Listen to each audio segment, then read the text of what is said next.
tomorrow. Tomorrow I will tell them I quit. It's time to chase my dreams. Part 1. Go all in. I had been planning this for more than a year already, telling my team lead that after working for 4 years for this company, it was time for me to move on and do something more meaningful with my life. I will tell this story first and then share 7 lessons that I have learned or things that I wish I had done differently in this journey. Technically, I wasn't even an employee for this company. I was actually a freelancer, customer service rep and translator, but since they were my only client, I think we could call it a job. The company was Nordic, they treated people with a lot of respect, and the salary could have even been worse, but I just knew that my interests were elsewhere. They valued confidence through appearance and clothing, and I value compassion, balance, kindness, creativity, nature, things like this. While I worked for this company, I posted content here on YouTube at the same time, and I must say, I absolutely loved it. Still love it, of course. I could express myself, I could help people and earn a few bucks while doing it. I mean, what's better than that? So I created a plan, started saving money and started taking less and less responsibility for new projects in this company.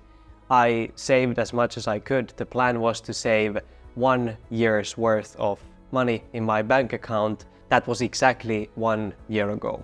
My hours were at this point quite produced, and I knew it was time to pull the trigger, to take the risk and go all in on what I love. I know there are a lot of videos on YouTube that talk about quitting your 200k per year corporate job or stuff like this, and I know I didn't have that, but I still believe that this was very significant move in my life.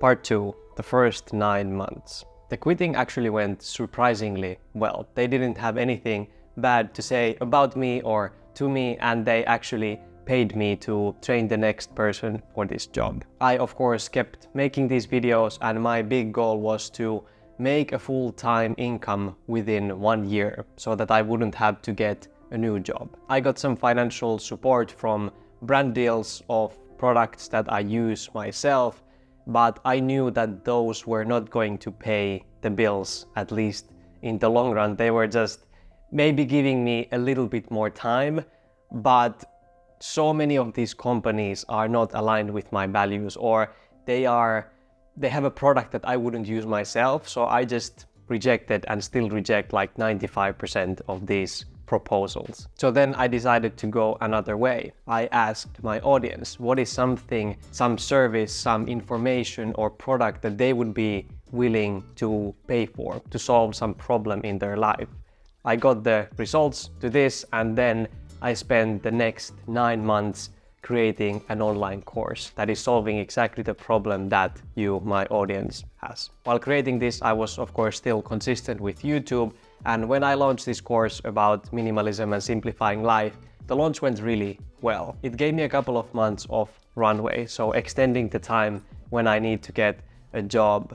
But then the sales started to slow down, and at the same time, my living expenses or business expenses started to rise a lot because of some bureaucratical stuff, and I went into full panic mode. I started to search for jobs and knew that this was it. But luckily I consulted some people that I know, had some meetings with other business people, YouTubers, and who are a little bit ahead of me in this journey. They have already gone all in a year or 2 ago. And I realized that rather than just getting a new job and giving up on this, I should double down on this. Part 3. Where am I now 1 year later? I have around 4 months of savings left, and I know that I'm not where I would like to be or where I wanted to be when I set this goal a year ago, but I know that things could be so much worse as well. I feel like I'm making an impact in many people's lives with my course, with my videos, and I feel like I have very meaningful challenge also to solve in my life, how to make a full-time income from this so that I can keep doing this. Learning things in my own life, solving problems, and then sharing with you everything that I'm learning. The alternative of getting a job and posting less just doesn't sound too appealing to me, at least right now. Part 4. 7 lessons I learned / tips / things I wish I had done differently.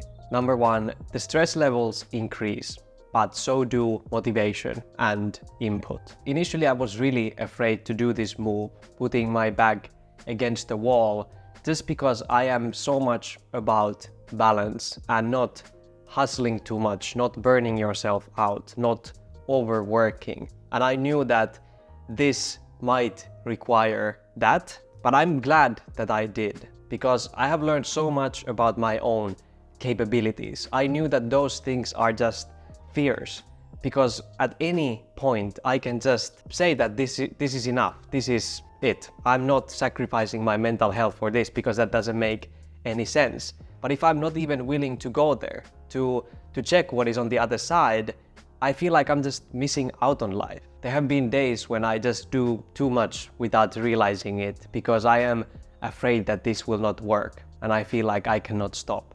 But a lot of days where I know I could continue and maybe even want to continue because my motivation is so high, but I know that I don't have to, because I want to keep things balanced and I want to have time for myself as well. My motivation is higher than ever, and I have to say your comments are as well keeping me going when I realize that what I do actually has an impact. The second one is that it doesn't matter if you fail, as long as you don't give up.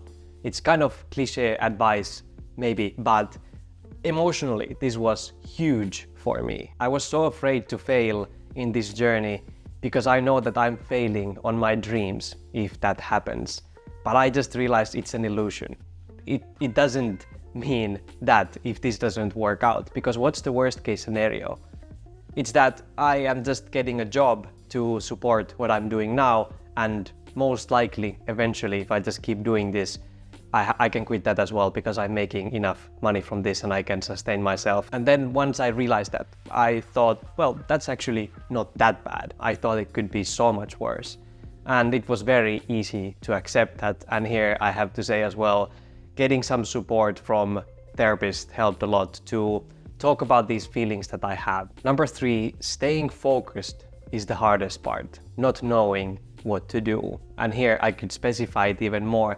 Staying focused on the right things. Getting a clear structure for my days, for my weeks, is something that I wish I had done differently. I felt like too many times things got messy, or things are still getting messy, and I'm getting sidetracked from the main mission to do some side quests. It's very tempting to go that way, because many times things get boring and you find something that is more interesting or things like that. No matter what is the transformation that you want in your life, no matter what's your dream, you can always keep learning and keep learning.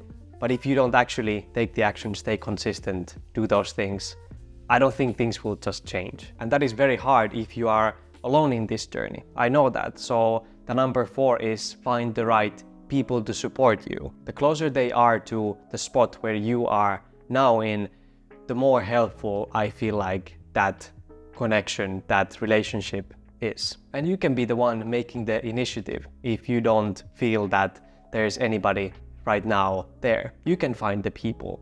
That's what I did. I was part of creating a group of 4 people who were exactly in the same spot as me, to support me, or support that we support each other emotionally. We give tips, we give practical tips, we can get second opinions to things, and especially accountability. When everybody has the same dream, you're way more likely to stay on the right track, to actually keep going and not forget what is your goal. Number 5, you need to keep things balanced. If you become too obsessed, if you lose your mental health or never rest, the dream doesn't feel like dream anymore, even if you achieved it. And that's why I believe that it's very important to stay focused, but have other things in your life at the same time as well. You have other people in your life, other hobbies, other goals, maybe even.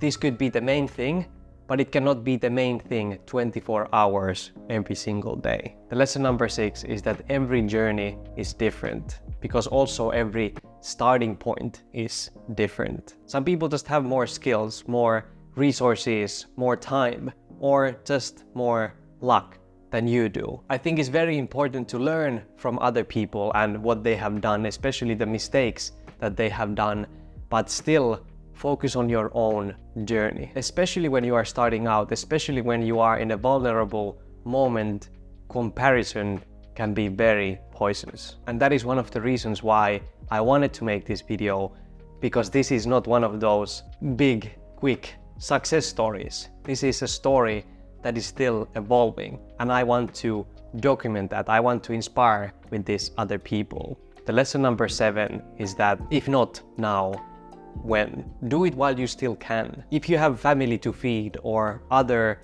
responsibilities or things that you need to think about before trying to chase your dreams, take those into consideration when you are planning things, but don't let them hold you back forever. Create plan A, create plan B, and then go for it, no matter what your dream is.